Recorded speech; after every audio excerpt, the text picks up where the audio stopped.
नमस्कार साथीहरु, तपाईहरुलाई आज म घडीको पोस्टर डिजाइन फोटोशपमा कसरी गराउँछ नि त भन्ने कुरा सिकाउने गएको छु। त्यसको लागि नयाँ 10 इन्ची बाइ 10 इन्ची 300 रिजोल्युसन राखी RGB मा सिलेक्ट गरेर गर्नुला। र मैले आफ्नो घडी भएकोलाई लिएर राखेको छु र यसको लागि घडीलाई सेन्ट्रलाइज गरेर राखेको छु। यसको लागि एउटा नयाँ लेयर लिनु होला। नयाँ लेयरलाई व्हाइट कलरले फिल जुन कलरले फिल गरे पनि अब त्यो लेयरमा ग्रेडियन्ट खेल्नु सक्नुपर्छ र ग्रेडियन्टलाई हामी लाइनरमा हैन रेडियलमा खेल्ने। रेडियलमा चाहिँ अब घडीको कलरमा मैले पिकअप गर्ने ब्ल्याक कलर, डार्क कलर र त्यसमा भएको एश कलरलाई पिकअप गरेको छु। जुन पिक गरेपछि घडीको अलिकति डिजाइनलाई निखार दिन्छ। थोरैकति लाइट गरेर फेरि अर्को एश कलरलाई पनि थोरै लाइट गर्ने छु किनकि यसमा हामी डिजाइनलाई खोल्नु पर्ने छ। टेक्स्ट पनि चाहिन्छ। हामी टेक्स्ट टाइपोग्राफी र कलरमा धेरै ध्यान दिनुपर्छ। इट ओके हैन।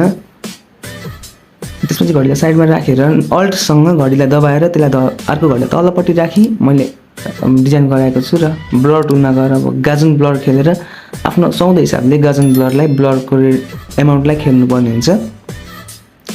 साथीहरु अब चाहिँ यसको चाहिँ अब स्पेसिफिकेसनहरु फिचर्सहरु के छ त घडीको त्यो बारेमा भन्नुपर्ने हुन्छ। तपाईले कुनै पनि ब्रान्डको स्पेसिफिकेसनहरु लेखेर पोइन्ट वाइज लेखेर अनि त्यसमा राम्रोसँग गर्न सक्नुहुन्छ र ओभल शेप लिएर सर्कल शेपमा लिएर तपाईले सिलेक्सन टुलमा मुभ टुल गरेर अल्ट सँग अब अल्ट सँग त्यसलाई डुप्लिकेट गरेर मिलाउन सक्नुहुन्छ। च्यानलमा नयाँ हुनुहुन्छ भने च्यानललाई सब्स्क्राइब गरिदिनुस् र भिडियोलाई लाइक गरिदिनुस्। कृपया मलाई सपोर्ट गर्नु होला साथीहरु। यस्तो भिडियो मैले आगामी दिनमा लिइराख्ने छु। होला फोटोशपको बारेमा ज्ञान दिइरहने छु नेपाली भाषामा। यति सिलेक्ट गरिसकेपछि मैले चाहिँ अब घडीको नाम जुन चाहिँ स्मार्ट वाच भनेर लेखेको छु र यो फन्ट चाहिँ हाम्रो मिलरेड भन्ने गुगल फन्ट फ्यामिली हो। यो फन्टलाई चाहिँ म अब घडीबाट निकालेर कलर पिक गरेको छु र यो घडीलाई इनलार्ज गरी स्मार्ट वाचको नामलाई इनलार्ज गरेर तपाईलाई देखाएको छु। यस्तै गरी गर्न सक्नुहुन्छ हजुरले डिजाइन आफ्नो डिजाइनमा राम्रो तरिकाले गर्नको लागि। र भिडियोमा नयाँ हुनुहुन्छ भने कृपया भिडियोलाई लाइक गर्नु होला, च्यानललाई सब्स्क्राइब गरेर मलाई एकदम सपोर्ट गर्नु होला। आगामी दिनमा म राम्रो राम्रो भिडियोहरु फोटोशपको बारेमा डिजाइनहरु सिकाउने छु। कृपया आशा छ कृपया भिडियोलाई लाइक गर्नुहुनेछ भन्ने। के नयाँ सिक्न चाहनुहुन्छ भने कमेन्ट गर्नुस्। म कमेन्ट अनुसार पनि भिडियोहरु बनाइरहने छु। हजुरलाई के आउँदैन केही सिक्न छ अरु डिजाइन पनि के गर्नु छ भन्नुस्। म त्यो डिजाइनहरु पनि गर्ने छु। र बुक्न भनेर मैले लेखेर टेक्स्ट यतापट्टि शेप टुल लिएर त्यसलाई कलरलाई फिल गरेको थिएँ र डबल क्लिक गरेर त्यसको लाइट कलर युज गरेर ग्रेडियन्टमा युज गरेर फेरि घडीकै कलरलाई नै खेलाएको छु। अब मैले माउसको बटन लिने छु। बुक्नलाई पनि त्यही अनुसार कलर दिने डिजाइन हो। डिजाइनमा निखार त दिनुपर्छ। र मुभ टुलको क्लिक टुललाई पनि मैले लिएर घडीको साइडमा राखेको छु। साथीहरु भिडियोमा नयाँ हुनुहुन्छ भने च्यानलमा नयाँ हुन्छ भने कृपया च्यानललाई सब्स्क्राइब गरेर भिडियोलाई लाइक गरेर कमेन्ट हान्दिनु होला। कहाँबाट कसले के हेर्दिनुहुन्छ र कस्तो लागिरहेको छ भिडियो भन्नु होला। आगामी दिनमा नयाँ के डिजाइन चाहनुहुन्छ त त्यो भन्नु होला। म त्यो डिजाइनहरु गरेर हजुरलाई भिडियोहरु ट्युटोरियल बनाएर नै हाल्दिने छु। र घडीको मोडल नाम जसरी मैले अनिस परियार आफ्नो नाम लेखे र ब्रान्डलाई मैले गराएको छु र Anis Pariyar fit plus watch चाहिँ घडीको नाम त्यही अनुसार हो। त्यसलाई सेभ गर्न नबिर्सनु होला। आफ्नो स्पेसिफिक फोल्डरमा सेभ गर्नु होला घडीलाई। कृपया साथीहरु मलाई सपोर्ट गर्नु होला। भिडियोलाई लाइक गरी कमेन्ट गर्नु होला। हजुरलाई कुन किसिमको डिजाइन चाहियो त अब नेक्स्ट भिडियोमा त्यो कमेन्ट गरेर म त्यो भिडियो अनुसार आउने छु। र च्यानललाई सब्स्क्राइब गरेर मलाई युट्युबमा ग्रो गर्नको लागि हेल्प गर्नु होला। कम्प्युटर राम्रो छैन हेल्प गर्नु होला। म नयाँ कम्प्युटर लिएर त्यसको लागि अगाडि फर्दर प्रोसेसहरु गर्ने छु।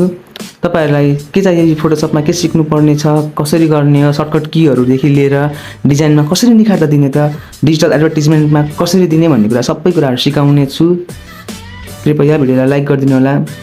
र स्याडो दिनु भनेको घडी अघि हावामा उडेको जस्तो थियो। अहिले चाहिँ घडी हावामा उडे पनि एउटा राम्रो डिजाइन देखिन्छ स्याडो दियो भने।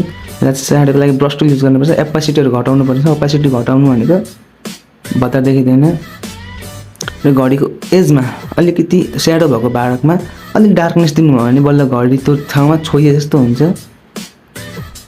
साथीहरु कृपया भिडियोलाई लाइक गर्नु होला, च्यानललाई सब्स्क्राइब गर्नु होला। आगामी दिनमा तपाईहरुलाई मैले ट्युटोरियल धेरै ट्युटोरियल फोटोशपको इलिस्ट्रेटरको पनि लिएर आउने छु।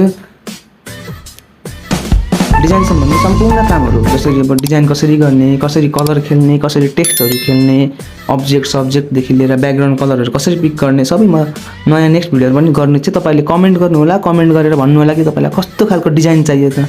त्यो अनुसार म हजुरलाई डिजाइन दिने छु।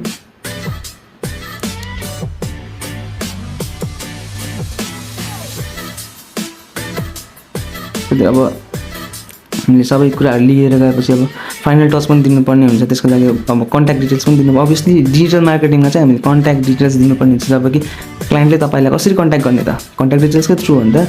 त्यही भएर तपाईँहरू च्यानलमा नयाँ हुन्छ भने च्यानललाई सब्सक्राइब गरिदिनु होला, भिडियोमा नयाँ हुन्छ भिडियोलाई लाइक कमेन्ट कस्तो लागिरहेको छ र हजुरलाई कस्तो फिल भइरहेको छ भिडियो हेरेर। तपाईँले अब हुनुपर्ने सिक्नुपर्ने कुराहरू सबै दिनेछु। यसको लागि एक्सपोर्ट गर्नुपर्ने हुन्छ होइन, जेपिजी गरेर मेरो क्वालिटी आउँछ। Guys, please support me to grow on YouTube. Kindly requested you to subscribe to my channel and hit the like button and smash the subscribe button. Don't forget to click on bell icon for more updates in further process. Jai Nepal, Jai Photoshop.